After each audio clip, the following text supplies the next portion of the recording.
Sir Bheemla నాయక్కి సంబంధించి అప్పుడు ticket రేట్లు తగ్గించారు, అయినా సరే హిట్ అయింది. కానీ ఇప్పుడు టికెట్ రేట్లు పెంచారు.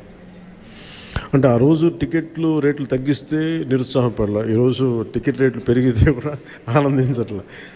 భగవంతుని ఏదిస్తే అది తీసుకోవడం అంతే తప్ప ఈరోజు గవర్నమెంట్ ఉంది కాబట్టి అంటే ప్రత్యేకించి పవన్ కళ్యాణ్ సినిమాకి ఇస్తే నేను ఖచ్చితంగా అది నేను ఆనందించేవాడిని కాదు. కానీ ఇది అందరికి ఇచ్చారు కాబట్టి దాంట్లో నాకు ఇవ్వకపోతే అది వివక్ష చేసినట్టు ఉంటుంది, అది కూడా తప్పవుద్ది కదా. అందుకని I think it's part and parcel. ఆ రోజు అలా జరిగింది, ఈ రోజు ఇలా జరిగింది, అంతకుమించి దీన్ని వేరేలా చూడటానికి ఏం లేదు. ప్రొడ్యూసర్ నష్టపోయాడనే విషయంలో ఖచ్చితంగా నేను నష్టపోయాను, నిర్మాతలు నష్టపోయారు.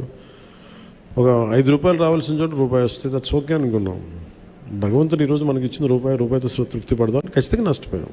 But that's okay. ఎందుకంటే వాళ్ళు వచ్చిన సంస్కృతి ఎలాంటిది, ప్రత్యర్థికి కోపం ఉంటే చీని చెట్లు నరిగేయటం, బత్తాయి చెట్లు నరిగేయటం ఆలోచన విధానం. అలాంటి వాళ్ళకి ఆర్థిక మూలాల మీద కొట్టడం సహజం కాబట్టి, అది మనం యుద్ధంలో దిగాం కాబట్టి, మనం పొలిటిక్స్లో ఉన్నాం కాబట్టి part and parcel. That's will take it forward. దాన్ని వెనకడిగే తీసలేదు, దాన్ని part and parcel we have to accept it.